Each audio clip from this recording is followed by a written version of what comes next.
Vendredi 24 janvier, bonjour à tous, bienvenue dans le 13h. Dans la région du handball, le vice-président de la République, Thiemoko Meliakone, est en visite de travail depuis hier jeudi pour une tournée de 4 jours. À Katiola, première étape de son agenda, il a constaté l'avancée des travaux dans les secteurs de la santé et de l'accès à l'eau potable. Plusieurs rencontres avec les populations sont également prévues tout au long de ce déplacement. Enseignement supérieur, une trentaine d'enseignants chercheurs ivoiriens reçoivent des bourses de perfectionnement offertes par l'ambassade de France dans le cadre du projet AMRUGE Côte d'Ivoire soutenu par le C2D. Et ce programme permettra aux bénéficiaires d'effectuer des stages à l'étranger et de renforcer leurs capacités avec des matériels pédagogiques adaptés, un levier important pour le développement du système éducatif ivoirien. La Fédération ivoirienne de football a annoncé le 21 janvier dernier la nomination de Lounès Atab au poste de directeur technique national. L'entraîneur franco-algérien qui est âgé de 57 ans succède ainsi à Ludovic Batelli, parti rejoindre le club africain de Tunis pour s'occuper de la formation des jeunes. On en parlera dans le JT du sport.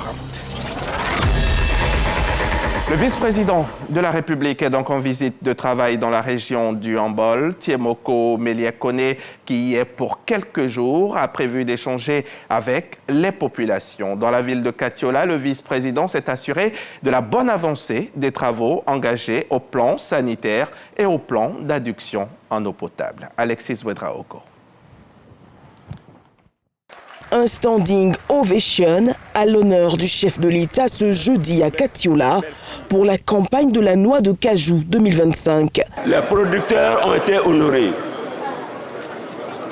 Le kilogramme de la noix de cajou fixé à 425 francs cette année 2025 contre 275 en 2024.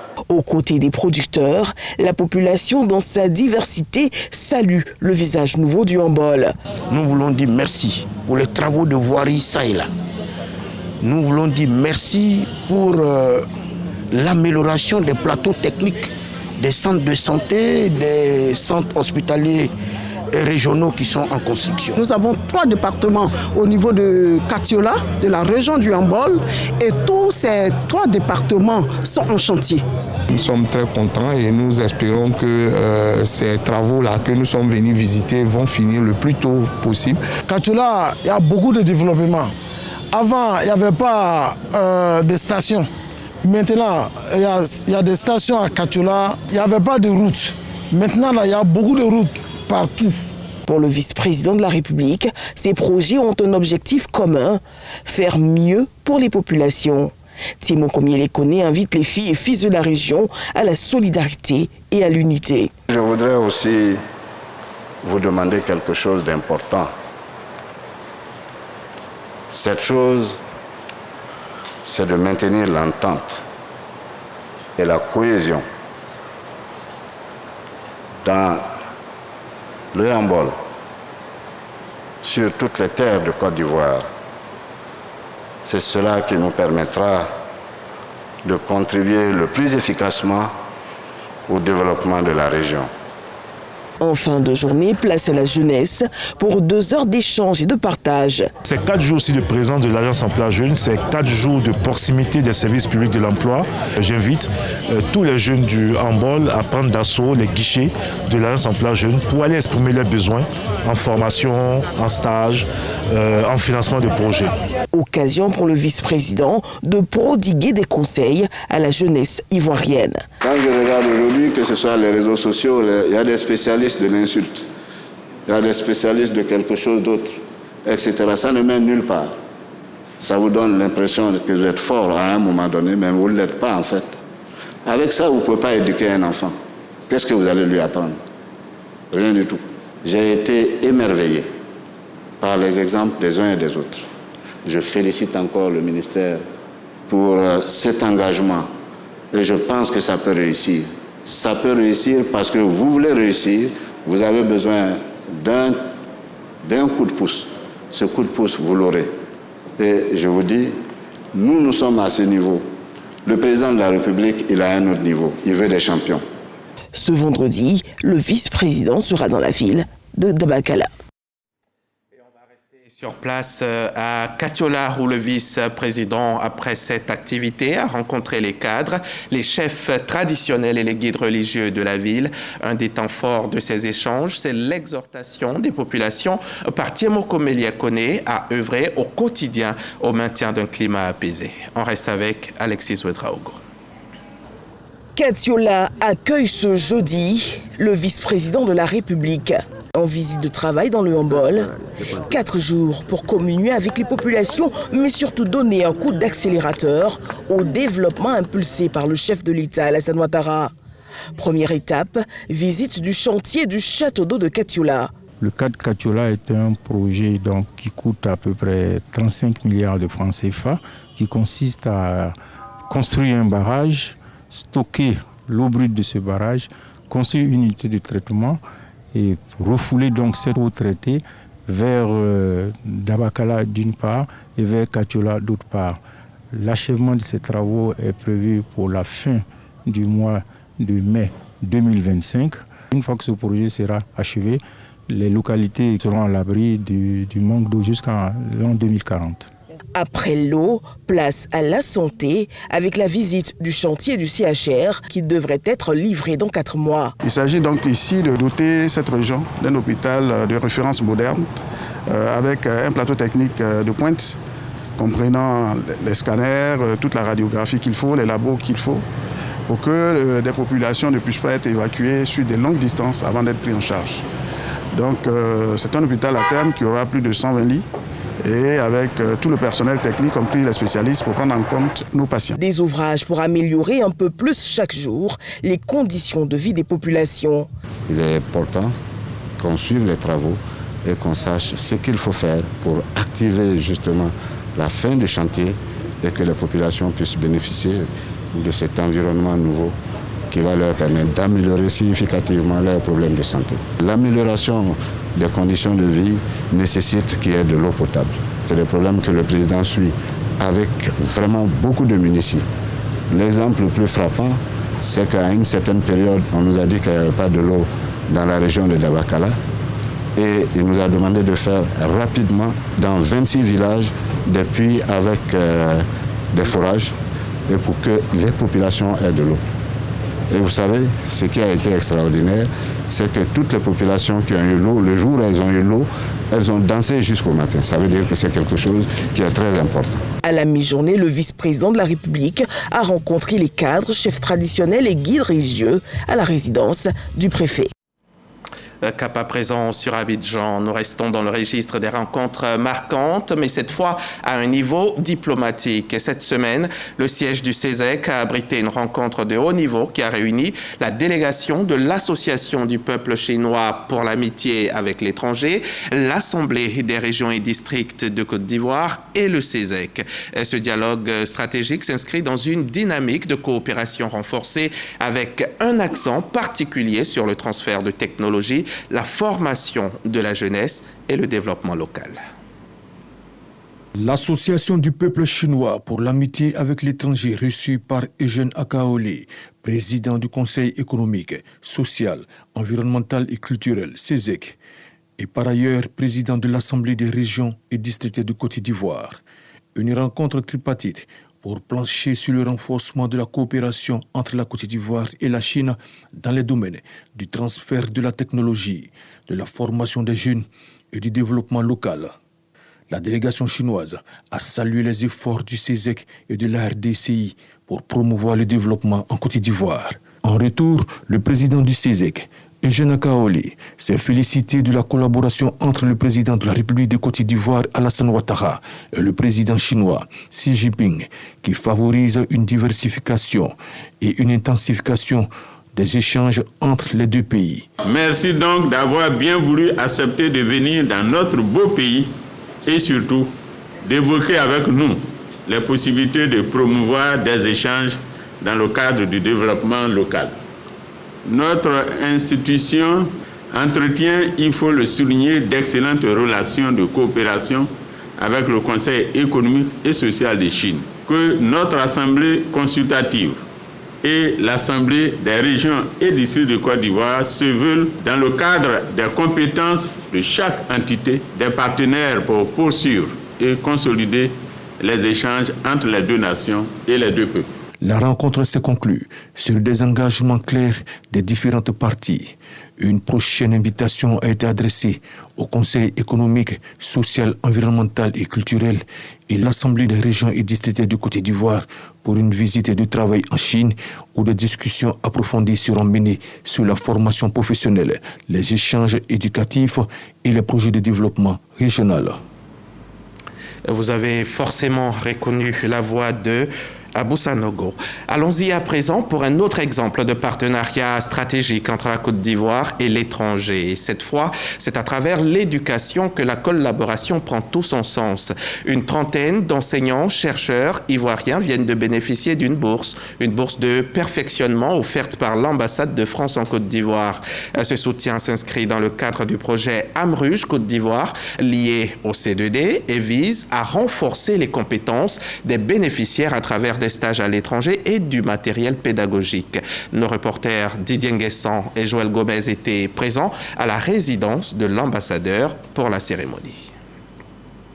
Ces enseignants-chercheurs ont bénéficié de stages à l'étranger et de matériel informatique et didactique. C'est un soutien de l'ambassade de France en Côte d'Ivoire dans le cadre du projet d'appui à la réforme et la modernisation des universités ivoiriennes AMRUJ Côte d'Ivoire. Ils reçoivent symboliquement leurs attestations de bourse de perfectionnement. Tous les enseignants-chercheurs français étaient à notre disposition et nous montraient ce qu'on ne pouvait pas connaître ici, notamment le QGIS, qui est un logiciel de traitement de cartes, mais aussi un autre instrument qui est l'AIS, qui est un système d'identification automatique des navires. Et ces différents outils nous ont permis de pouvoir aujourd'hui enseigner à nos étudiants ce qu'on a appris en France. Cet appui réaffirme la coopération étroite entre la Côte d'Ivoire et la France, notamment en termes d'enseignement supérieur et de recherche scientifique. Si vous avez des gens bien formés, vous ne pouvez qu'améliorer la compétitivité du pays. Vous avez noté cette année que l'INPHB est la deuxième université technique en Afrique, c'est remarquable. Et donc c'est tout un socle de compétences que la Côte d'Ivoire développe de manière rapide, je dirais presque magistrale. Cet impact est tellement positif que bientôt, dans le cadre du C2D3 à venir, nous allons financer jusqu'à 400 mobilités d'enseignants, chercheurs et chercheurs, plus d'autres mobilités pour les doctorants à hauteur de 15 millions d'euros. C'est une initiative à louer. Le projet AMRUJ Côte d'Ivoire est une des déclinaisons du contrat de désendettement et de développement C2D de la coopération entre la Côte d'Ivoire et la France. Toujours dans le domaine de l'éducation et du développement, je vous emmène à San Pedro où l'université polytechnique joue un rôle majeur dans le développement touristique. Un atlas touristique vient donc d'être publié. Cet ouvrage met en lumière les atouts touristiques de la région du Bassa-Sandra et vise à mieux faire connaître cette région en plein essor. Une cérémonie de dédicace a eu lieu en présence du ministre-gouverneur avec notre reporter Sam Conan sur place. Les atouts et potentialités touristiques de la région de San Pedro condensés dans un ouvrage pour servir de guide touristique. C'est l'œuvre d'un enseignant-chercheur de l'Université polytechnique de San Pedro. Il se nomme Dr Sagnon Ibrahima. Au niveau de la région de San Pedro, nous avons remarqué également qu'il y a une méconnaissance des potentialités touristiques. Nous avons identifié ces attraits touristiques. Nous avons par la suite fait la catégorisation de cette offre touristique et par la suite nous avons cartographié l'offre touristique. La suite, c'est de pouvoir digitaliser cette offre touristique. L'ouvrage a fait l'objet d'une cérémonie de dédicace organisée par l'institution.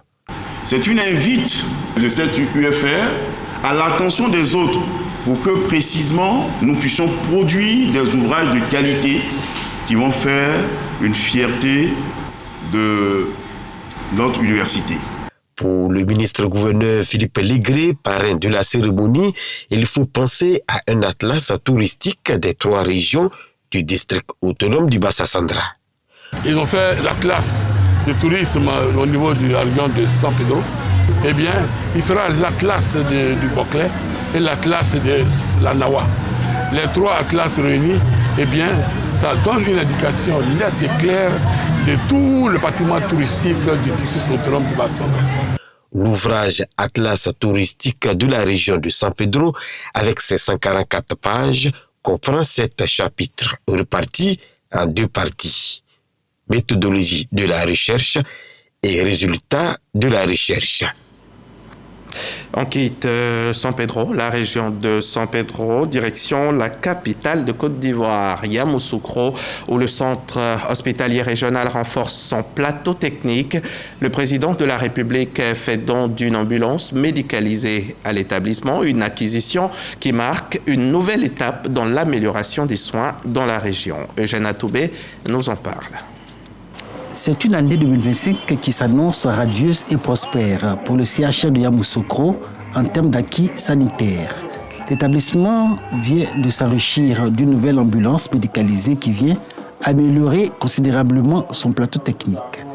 Cette ambulance est un don du président de la République Alassane Ouattara que remet le ministre Souleymane Dirasouba aux autorités sanitaires de Yamoussoukro. Une action qui participe du bien-être et du progrès des populations de cette localité. Des fois, on vient nous réveiller vers 3h du matin, c'est minuit, pour dire qu'il y a un malade. Comment l'amener à l'hôpital? Tu demandes un taxi, lui te demande 3 fois le prix. Nous sommes sur la A3 et tous les week-ends, tous les grands départs, nous avons des accidents de la voie publique. Et même en semaine, on ne va plus attendre le SAMU pour pouvoir les évacuer. C'est un grand soulagement, un grand ouf pour la population. Le centre hospitalier régional de Yamoussoukro est en réhabilitation dans la perspective d'une meilleure offre sanitaire. L'établissement peut se targuer de compter parmi les 20 structures sanitaires du pays bénéficiaires d'ambulances médicalisées à la suite du plaidoyer au projet UCP Fonds mondial fait par le ministre de la Santé, Pierre Dimba, dans le cadre de la politique nationale de développement sanitaire. Yamoussoukro aura attendu 2 années avant qu'on aboutisse sa requête. C'est un petit hôpital mobile ou ambulant qui est mis à notre disposition pour dire que le président Alassane Ouattara a de la considération pour ses compatriotes qui doivent être dans les meilleures conditions possibles. Entre la Côte d'Ivoire, dans la vision du président de la République Alassane Ouattara et les bailleurs de fonds, notamment le Fonds mondial et l'UCP, un partenariat qui apporte le bien-être aux populations. Aujourd'hui, l'ambulance médicalisée au CHU de Yamoussoukro et hier, les travaux de réhabilitation du CSU de Dioulakro auxquels s'ajoutent ceux de la construction du centre de santé urbain de Kokrémou. Avec toutes ces réalisations, les populations de Yamoussoukro peuvent aspirer au mieux-être. Et heureusement, pas eu besoin d'évacuation ou de soins à Gagnoa lors de cet incendie qui a ravagé hier une vingtaine de magasins dans le parc à bois du quartier 220 logements. On n'enregistre aucune perte en vie humaine, mais d'énormes dégâts matériels dans ce tout premier parc à bois de Gagnoa, occupé majoritairement par des artisans. Selon les pompiers civils sur place, il s'agissait d'un feu d'atelier de bois, donc avec une forte propagation vers les magasins. Ces images nous sont rapportées par Godefroy au camp Bawa. Donc de Gagnoa, on va rouler quelques 270 km pour arriver à Abidjan, où l'accent est mis sur la paix et la cohésion sociale. Le week-end dernier, l'ONG Way for Life a tenu une conférence de presse pour dévoiler son projet Ma Côte d'Ivoire, Ma Paix, une initiative cruciale à l'approche de l'élection présidentielle visant à sensibiliser les Ivoiriens sur l'importance de préserver un climat apaisé et harmonieux. Abou Sanogo était sur place pour RTI. Ta paix dépend de la paix de la nation où tu vis. Slogan de la campagne de sensibilisation Ma Côte d'Ivoire, Ma Paix. Une initiative de l'ONG chrétienne Way for Life. Objectif, sensibiliser les Ivoiriens à l'importance de préserver la cohésion nationale à l'approche de l'élection présidentielle d'octobre 2025. Séminaires, conférences et ateliers de sensibilisation. Ces activités seront organisées à l'intention des jeunes, des femmes et des leaders communautaires et des candidats, en vue d'encourager la population à participer pacifiquement aux élections. L'organisation non gouvernementale entend outiller les populations sur les techniques de gestion de crise et d'anticipation pour une société ivoirienne tolérante et harmonieuse. L'ONG Way for Life voudrait que cette campagne invite chaque Ivoirien à être un artisan de paix. Un vrai artisan de paix en rejetant la violence tout en privilégiant le dialogue. Cette échéance est l'occasion de démontrer que des élections libres, transparentes et pacifiques sont possibles. Le premier défi qu'on peut dire, c'est la prévention des violences électorales. Autre défi, c'est le renforcement de la confiance dans les institutions. Séminaires, campagnes médiatiques et prières collectives marqueront l'opération de sensibilisation menée par l'association chrétienne Way for Life. Elle se tiendra sur l'ensemble du territoire national. Un reportage signé plutôt Aminata Sanogo et commenté pour vous par Davis Oyo. C'est donc une sensibilisation à la paix à l'approche de l'élection présidentielle. En Paradivo, où un autre acteur de la société civile s'engage pour une élection apaisée. C'est la Fédération des associations et organisations féminines de Divo, la FAOFDI, qui a mobilisé des femmes venues des principales localités de la région du Lodibois pour le lancement d'une campagne de sensibilisation. L'objectif, c'est contribuer à garantir un climat serein et harmonieux lors de la présidentielle de 2025.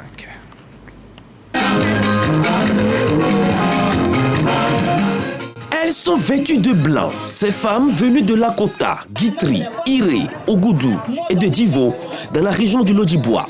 L'acte s'inscrit dans le cadre d'une campagne de sensibilisation pour des élections présidentielles apaisées en octobre prochain. La présidente de la Fédération des associations et organisations féminines de Divo et ses membres ont adressé des messages en langue d'Ida, Bété, Malinké, Dan et en Baoulé pour interpeller les acteurs politiques de la nécessité de préserver le climat de paix. On a compris que c'est dans la paix qu'on peut construire notre pays. Donc il faut prendre le devant dès maintenant pour sensibiliser pour qu'il y ait la paix. Parce que là où on voit la Côte d'Ivoire en train d'avancer, il ne faudra pas qu'on vienne encore pour aller derrière. Les cadres et les autorités préfectorales apportent leur soutien à l'initiative. Ils invitent les populations à faire confiance au président de la République, Alassane Ouattara, qui a pris l'engagement dans son adresse à la nation que l'élection présidentielle de cette année se passera dans un climat apaisé et dans la transparence. Il faut que vous coachiez les hommes dans le sens d'être des artisans de paix. Parce que quand il y a la paix, les enfants peuvent aller à l'école, les gens peuvent réussir, on peut se soigner à l'hôpital, on peut faire nos activités sans crainte. La ville de Divo a enregistré plusieurs incidents liés à des élections. Cette campagne s'annonce donc comme une réponse à la préservation du climat de paix dans la région. Et on va prier pour que tous ces vœux soient exaucés. Alors on part à l'église, à la paroisse Saint-Jean d'Aboisseau, qui lors de la célébration de son 5e anniversaire dimanche dernier, a loué le Seigneur pour tous ses bienfaits. Ahmed Traoré, reportage. Les festivités du 5e anniversaire de la paroisse Saint-Jean d'Aboisseau ont rassemblé fidèles chrétiens, autorités préfectorales, municipales, coutumières et religieuses. 5 ans de célébration pour symboliser la persévérance. Pour le père curé Victor Ouedraogo, il était important d'être reconnaissant des bienfaits du Seigneur. Selon lui, c'est une aubaine pour faire un point et prendre un nouveau départ. C'est une action de grâce de toute la communauté chrétienne. Et nous sommes ici pour dire merci au Seigneur. Car sans lui, nous ne pouvons rien faire. Aka Awele, président du comité d'organisation des festivités, situe les enjeux de ce rendez-vous. Il nous revient maintenant de tourner nos regards vers l'avenir. Cet avenir se conjugue déjà avec l'année jubilaire qu'est 2025. Jubilé que sa sainteté, le pape François, a placé sous le sceau de l'espérance avec pour thème pèlerin de l'espérance. Nous sommes invités à renouveler notre foi et notre engagement, à être des porteurs d'espérance dans notre monde. La commémoration du 5e anniversaire de la paroisse Saint-Jean d'Aboisseau a été l'occasion de célébrer la résilience de la foi, l'impact positif sur la société et la construction d'une communauté unie. En cette année électorale, les religieux présents à cette rencontre ont prié le Seigneur pour la bonne tenue des élections. Également, pour le renforcement de la cohésion sociale. L'actualité internationale nous conduit aux États-Unis où l'administration Trump annonce le début de sa politique d'expulsion de masse de migrants. C'était l'une des grandes promesses de campagne du nouveau président américain. Hier jeudi, 3 jours après son investiture, la police anti-immigration ICE a donc lancé ses premières raids contre des sans-papiers. Et ces premières raids anti-migrants ont été lancées au petit matin à Boston et à Chicago par des unités d'élite de l'ICE, la très redoutée police anti-immigration. Place à présent au JT du sport.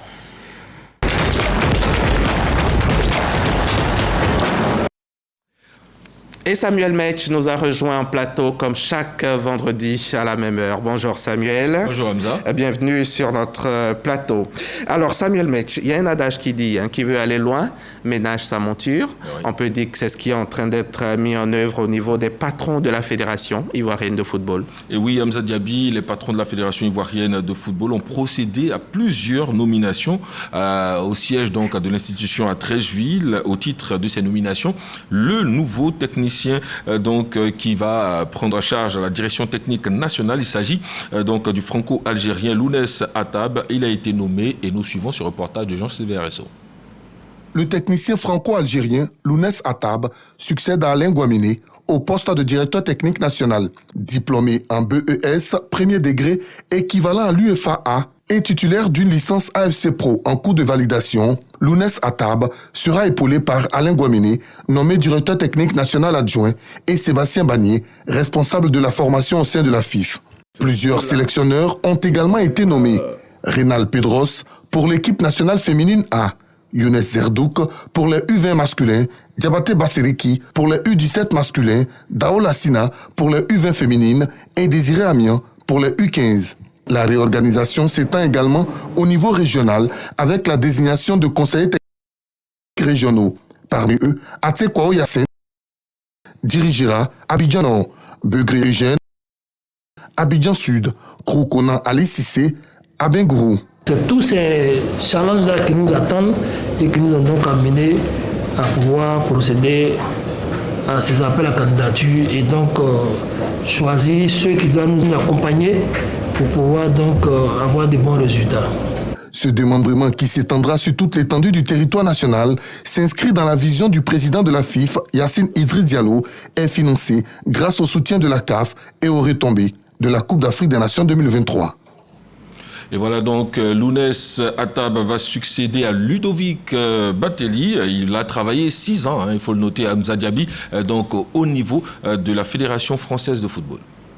Et lundi, ce sera la fin du suspense. Oui. Les 24 équipes qui sont qualifiées pour la CAN au Maroc connaîtront leurs différents adversaires. Et c'est clair, parce que justement, nous avons vécu une histoire inoubliable de la CAN ici en Côte d'Ivoire et on espère en vivre encore mieux au niveau du Maroc. La fin du suspense, c'est bel et bien pour le lundi, jour J, -4 pour le grand rendez-vous qui lance officiellement la compétition. Le tirage au sort de la CAN Maroc 2025 va se tenir le lundi 27 janvier 2025 à Rabat, au Maroc à 18h GMT, précisément au Théâtre National Mohamed V.